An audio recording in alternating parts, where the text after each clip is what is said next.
네, 안녕하세요. JBS 공감방송의 색깔 있는 이야기 땡큐 아줌마 김세은의 톡톡톡, 오늘도 역시 찾아왔습니다. 여러분 어떻게 지내고 계신가요? 요즘 날씨가 너무 쌀쌀해져서 감기 걸리기 딱 좋은 것 같아요. 감기 조심하시기 바라겠습니다. 여러분, 창의력이라는 이야기 많이 들어보시죠? 혹시 창의력에 대해서 생각해 보신 적 있으신가요? 창의력은 또 조금 특별한 사람들만 하는 거 아닌가라는 생각을 하는데요. 오늘은 누구나 다 창의력을 가지고 있을 것 같은 이야기를 꼭 들려주실 것 같은 그런 분을 초대해봤습니다. 창의력에 관한 이야기 해주실 김연진 선생님 나와주셨습니다. 선생님 안녕하세요. 네, 안녕하세요. 네, 안녕하세요. 반갑습니다. 자, 제가 지금 창의력이라고 이렇게 딱 소개를 해드렸는데요. 네. 선생님 소개 좀 한번 부탁드릴게요. 예. 저는 기업 일선에서 그리고 교육 현장에서 창의성, 문제 해결력, 창조적 사고 교육을 진행을 하는 김연진이라고 합니다. 만나 뵙게 돼서 반갑습니다. 네, 안녕하세요. 반갑습니다. 저도 네. 반가워요. 창의력을 하시는 분은 좀 특별하실 줄 알았어요. 그런데 뭐 저랑 비슷하시다고 하면 또 이것도 안 될 일인가요? 그런 이야기 가끔씩 들어요. 교육을 갔는데 창의성 교육 하시는 분이 이렇게 옷도 점잖게 입고 오시고 그러게요. 그런가요? 하는 이야기들을 젊은 그 대학생 친구들이 하더라고요. 뭐 꽃갈 모자 하나 쓰고 나오실 줄 뭔가 알았더니. 폭탄머리 할 것 같고 네. 그런가 봐요. 네. 네, 전혀 정말 그냥 국어 선생님 같은 느낌? 그런가요? 네. 이미지를 한번 바꿔보도록 하겠습니다. 네, 뭐 그러실 것까지는 없고요. 선생님, 그러니까 저희가 오늘은 창의력에 관한 이야기를 하려고 하잖아요. 네. 창의력 하면 왠지 우리는 좀 특별해야 된다라고 생각을 하는데 그렇죠. 선생님의 생각, 전문가의 생각을 한번 들어볼게요. 어떤 걸 보고 창의력이라고 말할 수 있을까요? 창의력, 그 창의성에 관한 정의는 너무 많아요. 사실 연구하는 학자마다 네. 본인의 생각에 따라서 창의성에 대한 그 연구를 계속 하고 있거든요. 그래서 정의도 굉장히 많이 나오고, 그래서 예전에 한 학회 그 컨퍼런스에서 어떤 발표자분이 창의성의 정의를 좀 내리고자 한 1000개 정도의 창의성 정의를 연구를 하셨대요. 막 분석을 한 결과 나중에 계속 나오는 창의성의 그 정의들은 별 다른 게 없더라. 이제 새로운 것들이 더 이상 나오지 않으니까 내가 오늘 좀 마지막으로 정의를 한번 내려보겠다 하고 발표를 마친 거예요. 창의성에 대한 정의를. 그러자 그 사회자분이 그 이야기를 하셨대요. 오늘 1001번째 창의성 정의가 나타났습니다. 할 정도로 창의성에 대한, 창의력에 대한 정의는 굉장히 많은데요.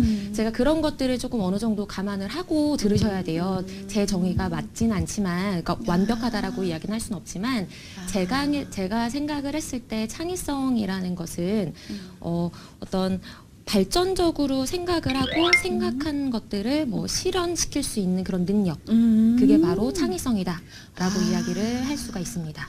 창의력 하면 왜 우리는 그런 생각 하거든요. 좀 특별한 사람에게서 나온다. 네, 맞아요. 평범한 저렇게 창의력이 뛰어난 사람은 평범한 사람이 아니다라고 이야기하는데, 네. 그러면 지금 뭐 어떤 사회적인 게 모두 특별한 사람에 의해 굴러가는 건가요? 아니면 평범한 사람도 창의력이 가능한 건가요? 이게 되게 저도 깜짝 놀라는 게, 네. 제가 교육 현장에 가서 교육을 진행을 하면서 네. 본인 스스로를 창의적이다라고 생각하시는 분은 손 한번 들어주세요라고 이야기를 하게 되면은 대부분의 그 교육생분들이 손을 안 드세요. 본인은 창의적이지 않다라고 생각하시는 것도 아니세요. 뭐야? 여쭤보면은 손은 안 드시는데 그냥 내가 생각하는 것들이, 내가 하는 행동들이 창의적인 것인가? 라고 의문을 많이 품으시는 거죠. 많은 분들이 생각을 하실 때 창의적인 사람은 뭐 레오나르도 다빈치라든지 네. 아니면 예술계의 거장이라든지 아니면 뭐 산업 현장의 일선에서는 뭐 스티브 잡스 그 경영자처럼 어떻게 무엇인가 업적을 이루는 사람들이 뭔가 창의적인 사람이지 않을까라고 많이 생각을 하거든요. 그런데 그런데 창의성의 어떤 수준이나 폭 정도가 좀 다를 뿐이지, 우리는 오늘도 창의적으로 다들 생각을 하면서 행동을 하고 있습니다. 예를 들면 그런 거요. 내가 지각을 할 것 같아요. 네. 근데 지각을 하면 절대 안 되는 상황이에요. 그쵸? 그러면 굉장히 빨리 갈 수 있는 나만의 어떤 방법들을 생각할 수밖에 없습니다. 그 순간에. 문제가 닥치게 되면은 이것들을 가장 효율적으로 나만이 아는 방법을 찾아서 해결하고자 많은 노력을 하죠. 예를 들면 또 그런 것도 있죠. 나만의 요리 레시피 같은 거.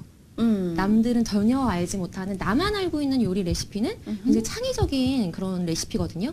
그리고 또 그렇게 뭐 요리 레시피뿐만이 아니라 뭐 일을 하시는 분들은 업무 노하우 같은 것들, 그것도 암묵지로 형성이 되어 있는 나만의 어떤 지식, 나만의 노하우들도 창의적인 것들이고요. 뭐 친구들, 어린 아이들을 보면은 친구들이랑 막 다퉜어요. 다투고 나서 화해를 하고자 뭐 화해 손길을 내미는 방법들도 다 다르거든요. 그쵸? 그건 자기만의 창의적인 생각들이고 이 모든 생각들이 다 창의적인 것이기 때문에 평범한 사람은 창의적이지 않아라고 생각을 하실 필요가 전혀 없습니다. 근데 되게 젊으신 것 같으세요. 아, 네. 감사합니다. 아, 네. 요즘 다들 이렇게 제가 자꾸만 남들하고 나이에 관해 자꾸 경쟁하려 하는 심리가 생긴 것 같은데. 아름다우십니다. 아, 네. 네. 방송에서 이러시면 안 되고요. 알겠습니다. 근데 창의력이라는 걸 되게 아직은 젊으신 것 같은데 이렇게 전문가가 되기까지 되게 좀 시간이 오래 걸리셨을 것 같은데요. 언제부터 이렇게 창의력에 관한 관심을 갖게 되셨나요? 제가 창의력에 대해서 언제부터 딱 관심을 가졌다라고 이야기하기는 되게 애매해요.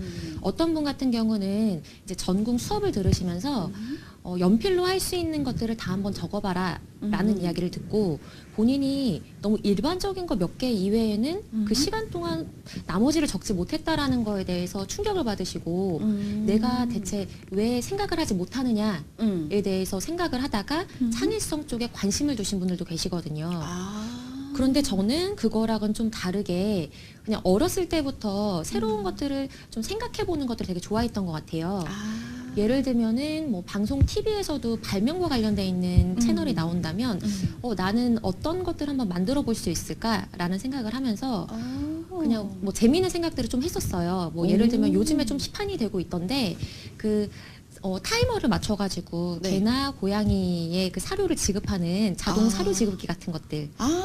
뭐 이런 것들도 제가 한 초등학교 정도 그럴 때 이런 거 있으면 좋겠다라는 생각을 좀 했었고 그리고 또 방문을 손으로만 열지 말고 페달 같은 것들을 밑에 달아서 발로 밟아가지고 열 수 있게 하면 아이들도 나올 수 있고 짐을 들고도 방에 쉽게 들어갈 수 있겠구나라는 생각 같은 것들 그런 이야. 것들을 그냥 어렸을 때부터 조금 그렇게 새로운 것들 좋은 것들을 만들어 보면 어떨까 하는 관심들이 좀 있었던 것 같아요.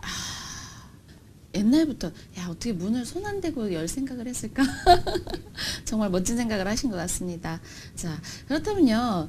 자 저는 특별한 계기가 있었을 거라고 생각하고 사실은 여쭤본 거예요. 맞아요. 예. 근데 특별한 계기가 아니라 그냥 어렸을 때부터인가요? 아니면 이런 생각을 하고 있는 내가 창의력에 관심을 가지면 좋겠다라고 특별한 계기가 확 닿은 게 있으셨던 건가요? 저는 되게 우연한 기회에 되게 우연히 교육을 시작을 하게 됐어요. 예, 많은 분들도 원래 내가 이걸 해야지라는 것보다는 되게 우연한 기회로 새로운 직업이라든지 다양한 경험들을 하게 되실 텐데요. 네. 저는 처음에 제가 입사를 한 회사가 교육 네. 컨설팅 회사였거든요. 그곳에서 좀 다른 곳들과 다르게 가지고 있는 교육 프로그램 중에 하나가 창의성과 관련되어 있는 교육 프로그램이었습니다. 그렇죠? 창의성과 관련되어 있는 교육 프로그램이었는데 거기는 좀 체계적으로 교육을 이렇게 지도를 하면서 창의성에 대해서 진단을 해보고 부족한 부분을 좀 개발할 수 있는 능력을 좀 지도를 하고 그리고 교육 프로그램도 개발을 하고 교육을 일선에서 진행을 하는 것까지 모든 프로세스를 제가 다 경험을 해볼 수 있게 체계적으로 좀 배우고 연구를 하면서 창의성 교육에 더 관심을 갖게 된 것 같아요. 그리고 제가 좀 부족하다고 생각했던 것들을 어떤 프로그램을 개발을 해서 직접 진행을 해보면서 다른 분들의 그러니까 그 교육을 받으시는 그 교육생분들의 다양한 사고들, 생각들을 접하고 같은 문제를 다른 방식으로 자기만의 개성으로 풀어낼 수가 있구나 네. 하는 그런 모습들을 보면서 창의성이라는 거, 그 창의력이라는 거에 더 매료가 됐고 지금은 아예 이걸 교육을 하면서 지내야겠다. 평생을 이렇게 업으로 삼아야겠다라고 하면서 교육을 계속 하고 있습니다. 야 정말 제가 부럽습니다. 그런가요? 네, 와 어떻게 이런 생각을 할 수 있지? 정말 뭔가 내가 원하는 걸 딱 알고 그걸로 딱 간다라는 게 사실상 요즘 그렇게 쉽지만은 않은 문제인 것 같은데 그렇죠. 진짜 아무래도 그걸 딱 가지고 네, 계시네요. 기회가 되게 좋았고 네. 그리고 운이 되게 좋은 케이스였죠. 야 기회와 신은 나의 편이었다.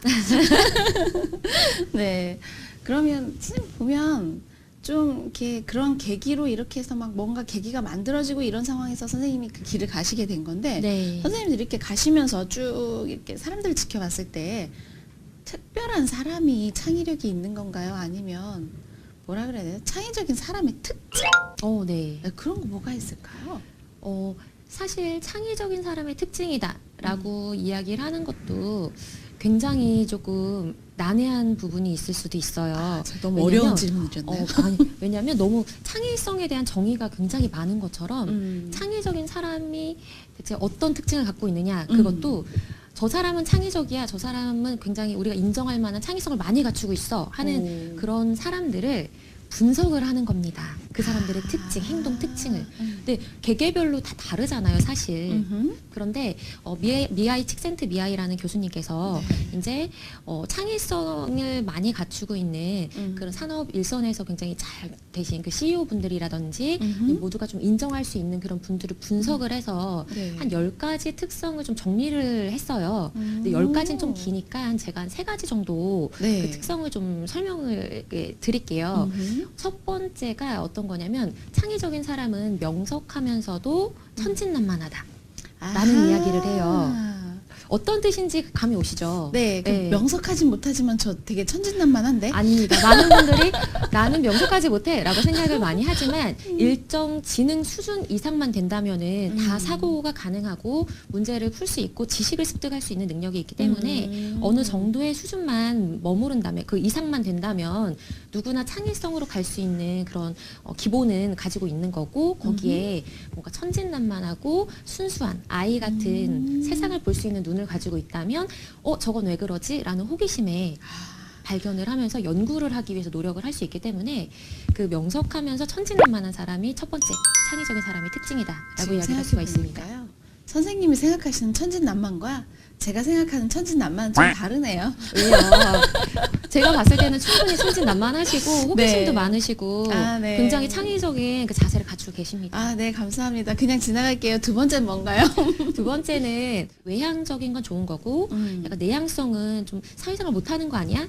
그치. 라고 생각을 굉장히 많이 하실 수 있는데 그 뭔가 내향적이라는 성향을 가지고 있으면 본인 스스로 깊게 파고들면서 몰입을 하고 연구를 하고 몰두를 할 수 있는 그 자질을 갖추고 있다라는 거거든요. 그래서 자기가 관심 있는 것을 과제 집착력을 가지고 꾸준히 연구하고 개발하려고 노력하는 그런 자세에다가 그리고 외부의 다른 사람들과 교류를 하면서 이게 정말 실효성이 있는지 그리고 다른 사람들의 생각은 어떤지 요즘에 어떤 트렌드, 변화는 어떠한 것인지를 캐치할 수 있는 능력 그 두 가지를 다 갖추고 있을 때 그 사람이 두 번째로 창의적인 특성을 가지고 있는 사람이다라고 이야기를 할 수가 있습니다. 네. 뭔가 꾸준히 잘 이렇게 연구도 앉아서 하고 연구할 수 있는 그리고 그거를 외부로 표출하고 같이 사용을 할 수 있는 자세를 갖춘 양쪽 성향을 다 가지고 있어야 맞아요. 된다는 얘기네요. 다 갖고 있어야 돼요. 그러네. 그럼 세 번째는 뭘까요? 세 번째 특성을 좀 말씀을 드리면 창의적인 사람은 상상과 현실을 오고 갈 수 있는 사람이다라고 이야기를 할 수가 있어요. 잠시만요. 난해하신가요? 이거는 정리가 안 되는데 상상과 현실을 오고 갈 수 있다. 일단 더 들어보겠습니다. 네. 예를 들면 그런 거예요. 어떤 아이디어를 낸다라고 했을 때 너무 공상과학에 나올 법한 지금 현실적으로 이뤄낼 수 없는 것들을 생각을 하고 있다면 문제를 해결하려고 하는데 내가 지금 빨리 저 장소로 이동을 해야 돼 라고 하는데 그럼 난 지금 날아서 갈 거야 라고 한다는 것 자체는 현실적으로 지금은 이루어질 수가 없는 거잖아요. 그쵸? 지금 당장은. 그렇기 때문에 창의적인 사람은 어느 정도 상상력을 가지면서 이거를 실현시킬 수 있는 현실적인 감각을 같이 가지고 있어야 지금 시대에 창의적인 무엇인가를 나타내고 표현하고 보여줄 수 있다라는 거예요. 그러니까 현실성에 뿌리를 두지 않으면 뭔가 허무맹랑해 보일 수 있고 그리고 너무 현실에 안주해버리면 발전이나 혁신을 이루기가 좀 어려워질 수 있다라는 이야기죠. 그렇군요. 이거 다 가만히 듣고 보니까 저 재질은 다 갖고 있는 것 같아요. 맞아요. 제가 봤을 때 충분하세요. 근데 문제는 노력하지 않는다라는. 연구하고 몰두하고 집착하시고 하셔야 네, 됩니다. 그 연구하고 몰두하고 집착해서 딱 마이너스가 나버리네요. 왠지 갑자기 창의력인 사람이 될 수 있다라는 느낌 때문에 행복한 날을 만들고 있습니다. 우리 모두 다 창의적인 사람이 될 수 있습니다. 네. 모두 다. 네, 모두 오늘 다요. 희망을 주셔서 감사합니다. 아이들에게 숙제 봐줄 때도 야 엄마한테 그런 숙제는 가져오지 마 맨날 그랬었는데 창의력인 숙제 이제 봐줄 수 있도록 한번 조금 노력을 해보도록 하겠습니다. 그러면 제가 지금 노력을 해보겠다고 했잖아요. 네. 창의력 증진을 위한 방법.